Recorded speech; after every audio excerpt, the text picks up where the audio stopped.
Chris has the meter on now, and he's going to test the meter. Yeah. Okay, they're lying, folks. This is emitting. Oh, there you go. Yeah, they're lying. Getting a reading on your... Yeah, okay, that's over 20,000 microwatts, and the hydro has officially lied, publicly lied in front of all these people, lied to the owners of this house, to the effect that this would not be emitting radio frequency radiation. It's emitting radio frequency radiation in spades. I feel like they have lied. Yeah, you have lied. You son of a bitch. You have lied. That you is and really, your buddies. really bad. I'm so upset. Yeah. I'm so upset. You've lied to us. You've lied to us. You said that there's not going to be any radiation coming off that, so you're lying to us. I have no idea of the testing mechanism of this. I have no idea who you are. You know, how do you think I feel right now? I trusted you, and that's how I honestly feel. I feel like I've been raped. With this smart meter program, we're stepping across the line from democracy to corporatocracy, and that's scary. The person who invented the word corporatism was Benito Mussolini. It's also known as fascism, and everybody uses that term a little too loosely, but in this case it applies very succinctly. If you don't have the right to a healthy environment, you have basically lost all rights. People who haven't the faintest idea that they had a smart meter installed are getting very sick all of a sudden and wondering why. And suddenly it comes to them that, oh, something's different about my electricity meter. I'm a beekeeper, or I was a beekeeper. For over 10 years I had 2 hives on my side porch outside of the rain. About a year ago or so I had a smart meter installed outside of my knowledge with all the EMF. This winter, I've lost all my bees. I don't know if it's because of colony collapse disorder, or I don't know if it's because of the EMFs from the smart meter. But it is suspicious.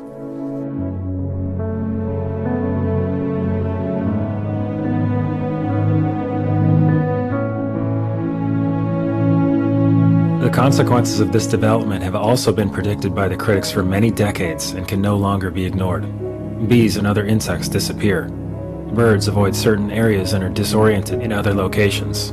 Humans suffer from functional disorders and diseases. And those that are hereditary are passed on to the next generation as existing defects.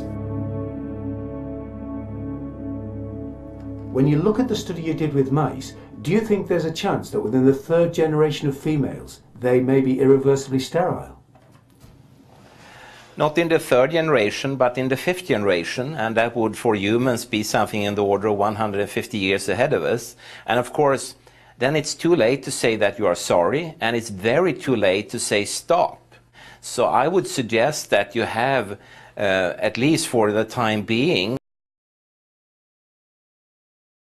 a moratorium, a stop to these systems, use a wide in the meantime, and check out for effects of radiation.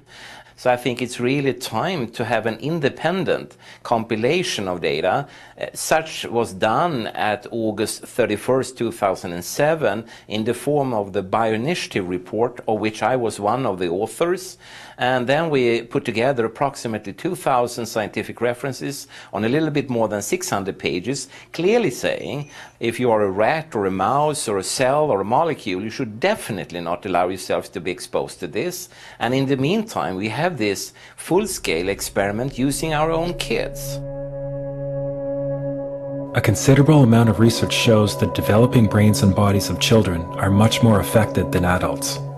And there are clear indications of a link, though the research is not yet conclusive, between increased electromagnetic fields and autism spectrum disorders. The number of children to be diagnosed autistic doubles every 5 years now. Neurological disease, Parkinson's, MS, ALS, autism, learning disabilities in children, behavioral problem in children, that's all exploding exponentially. The only development that parallels the exponential increase that we observe in neurological disease is the exponential increase in exposure to man-made electromagnetic fields. We took 10 autistic children and went back to the sleeping location where the mother was when she was pregnant with that child and compared it with the sleeping location of a mother that gave birth to healthy children. We had 10 mothers in that group, 10 mothers in this group, and in the group of the autistic children we found that the measurements that we got for the microwave exposure was elevated compared to the group of children that were normal. The fetus is affected. The exposure to man-made electromagnetic fields has become the first factor that could be isolated ever in autism that could predict autism.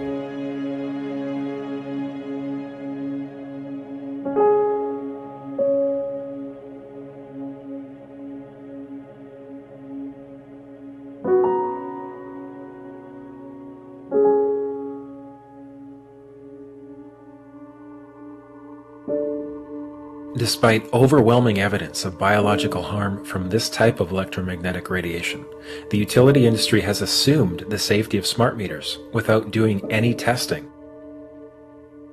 For the past 29 years, Dr. Dekan Lee has conducted original research and epidemiology for Kaiser Permanente in Oakland, California. I'm not aware of any safety studies has been done to examine the safety of a smart meter. To me, a manufacturer wants to give a product to consumer, especially in this case to everybody, imposed on everybody. They are the ones who should carry the burden to prove it is safe before they can give to other people. It's not up to consumer to demonstrate they are unsafe. It's a technology done by private companies. These electric companies are private companies that have the right to install this on your house, destroy your health, and there's no accountability at all. While industry has failed to do any peer-reviewed studies on smart meters and health effects, a growing body of independent research is now starting to accumulate. It is our experience as physicians that everybody is equally electrosensitive. You install this thing, measurably certain things in your health go down. You know, we're tracking now certain sensitive parameters of it. One is an inflammatory marker called TGF-beta1, goes way up as soon as the smart meter is installed. The MMP9, that's the metalloproteinases, go way up. These are inflammatory markers. The copper level in the serum goes up as a sign of chronic inflammation driven by something that's suddenly there. The hormones go way off, the neurotransmitters go way off. So we have lab tests that we can show. Here's the patient, we monitor him for 10 years before, he was completely normal. The smart meter was installed 6 months later. The patient looks like a dying patient from their lab work. And we find those changes even in people that say, well, my wife is sick since the smart meter's in there, but I'm totally healthy. But we look at the lab work, it looks just as bad. Yeah, so some people have an awareness of health and goodness in them, and other people don't. But from what our experience is that everybody is affected by it. It's not just a few 3% of electrosensitive people.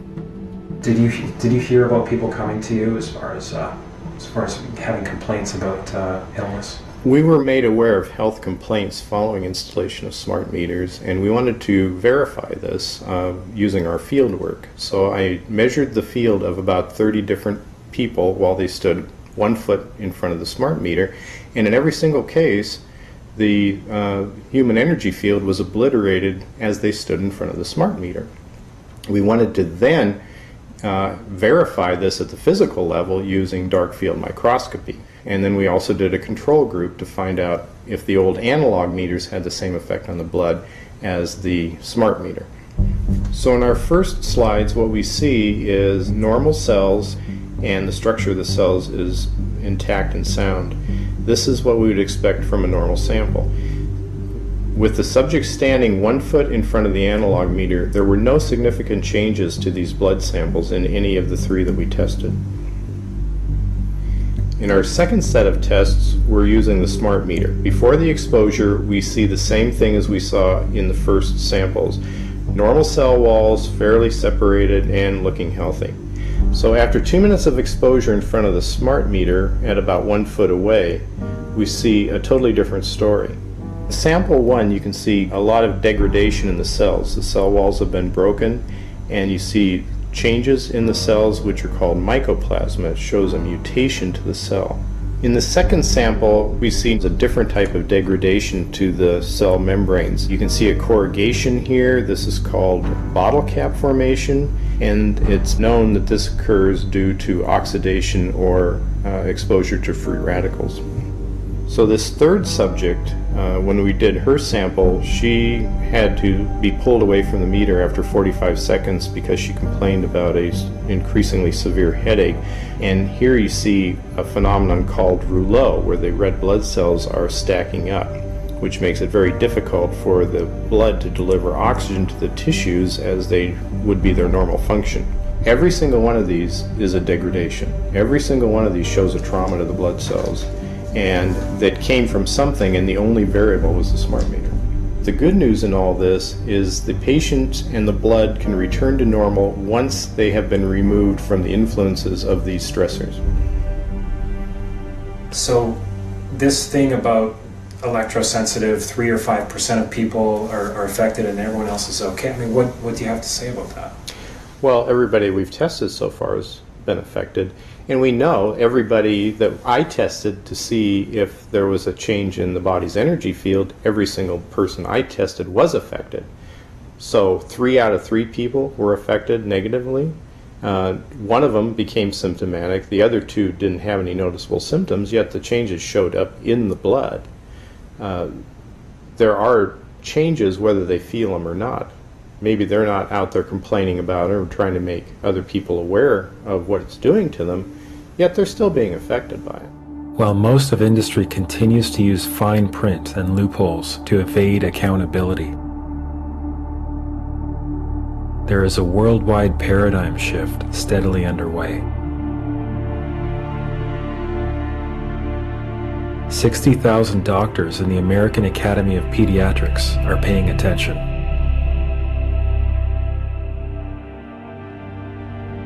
And teachers' unions, this one of 45,000, are beginning to speak out against Wi-Fi in the classroom.